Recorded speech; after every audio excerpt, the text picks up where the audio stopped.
All right, ready? First I want to welcome my esteemed mother, Ima. They always do that in the real speeches. And this week's Parsha is? Parshas Balak. Parshas Balak. All right, now, Balak, why does he deserve that Parsha named after him? There were a few people, Noah, Yisro, Korach, Balak, and Pinchas, who had Parshas named after them. Two of them, not such good guys as we say, Korach and Balak. All right? So there has to be a reason why the Parsha is named after them. In the end, even though they had negative intentions and wanted to do something bad, in the end, there was Kiddush Hashem. Hashem's name was sanctified and glorified because of what they did. In the case of Korach, it became solidified that Moshe was the leader and the Torah is directly from Hashem through Moshe. And in this case, we see that something else good came.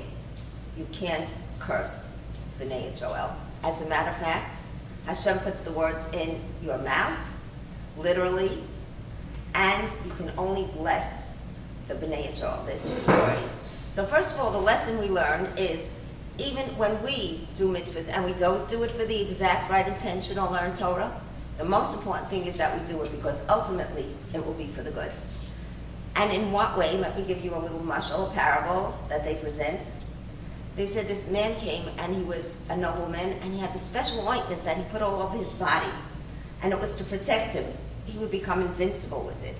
And he goes in the forest. They're always going to the forest, the nobleman. And he was attacked by bandits. And no matter what they did, whether they came at him with swords or rocks or bow and arrow, nothing would penetrate.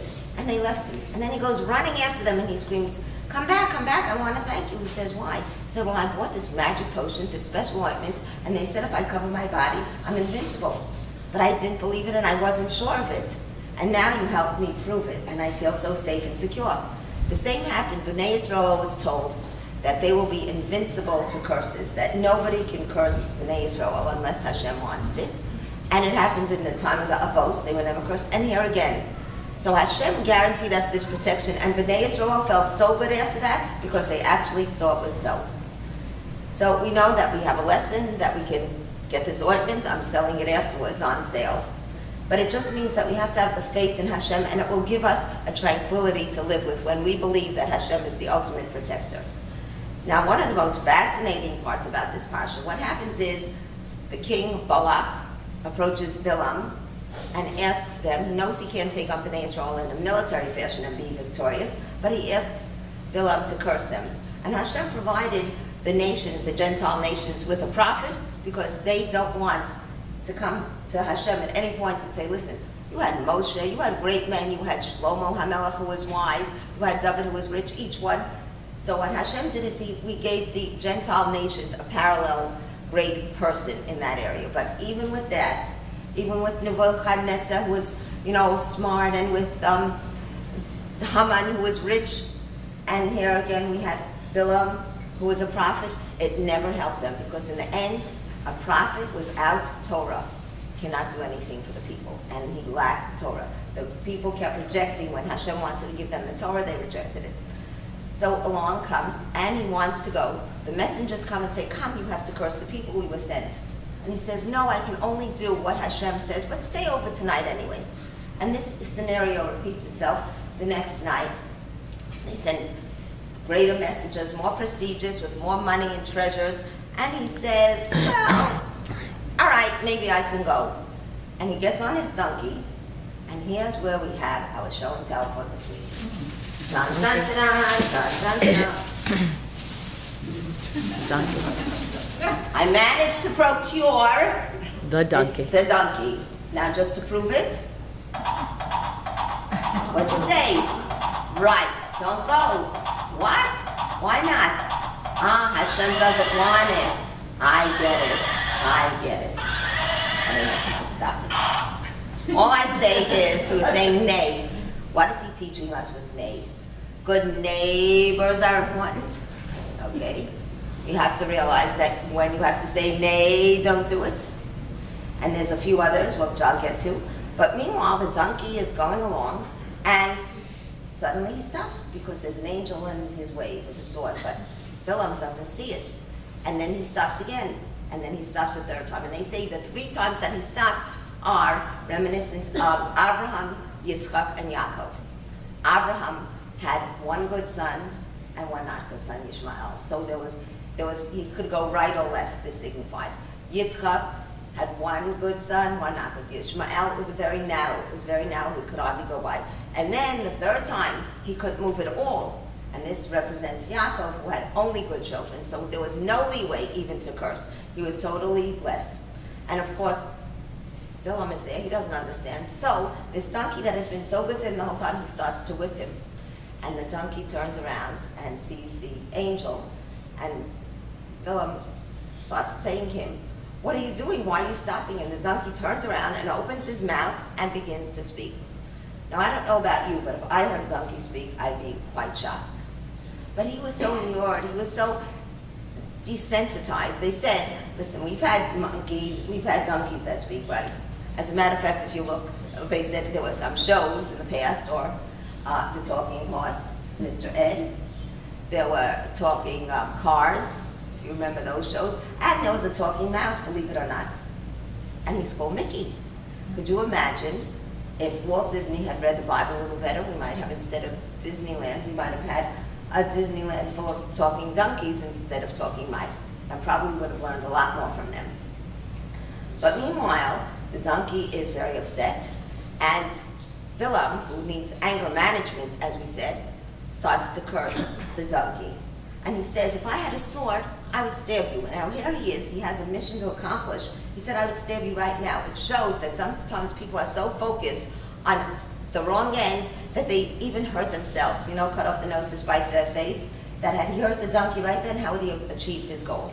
But meanwhile, the angel says that Hashem does not want you to curse and does not let him go any further. And we have a lot of lessons to learn from this. Bilam thought that he could curse the people. When did he think he could do it? They said there's 1 minute every day when Hashem is angry. Because Hashem really wanted to create the world with din, but then he realized the world wouldn't exist, he created it with rachamim. So instead there's 1 minute of din. So Bilam thought he would capitalize on that. And he thought he'd just say one word, yell it out, kaleim, destroy, end. But they say the word kaleim can be rearranged, and it was the word melech.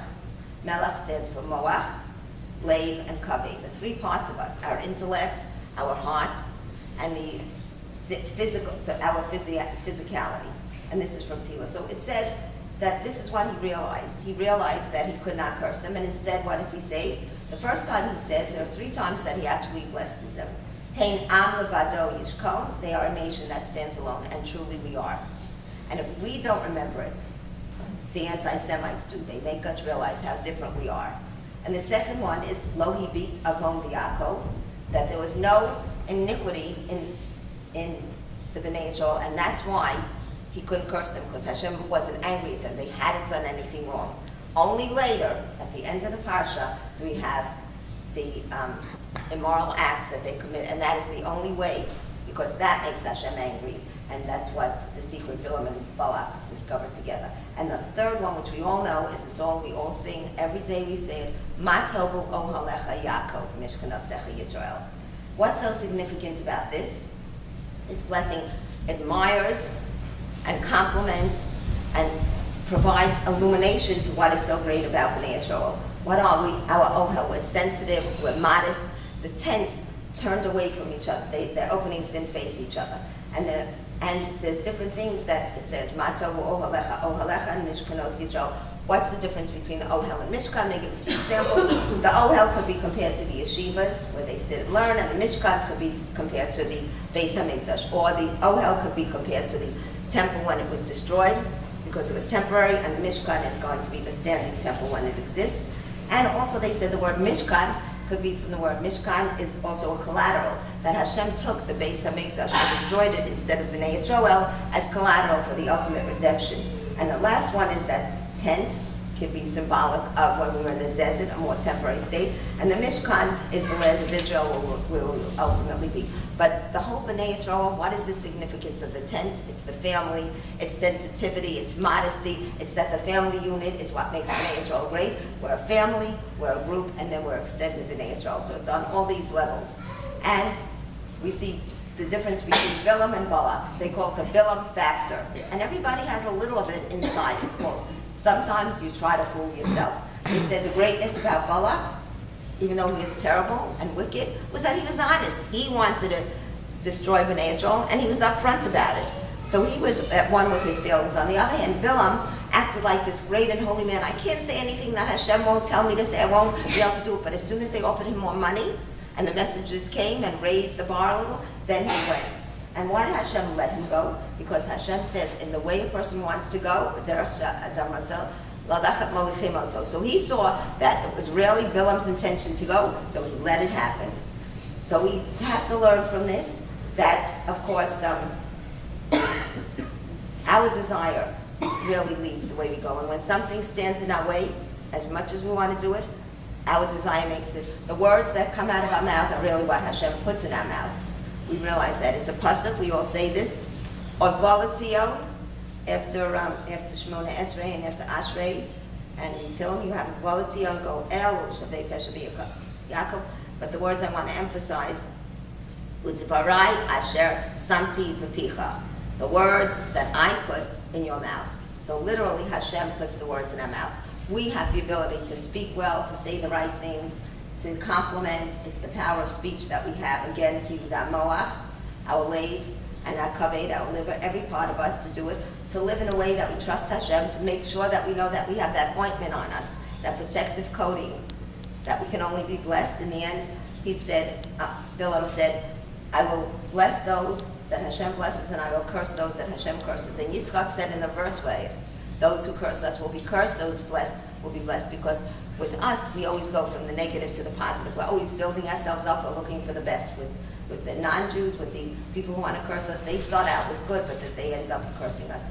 So we see that this week's parsha, we have the talking donkey, that if a donkey who normally doesn't speak, Hashem gives the power, Hashem gives us the power to speak.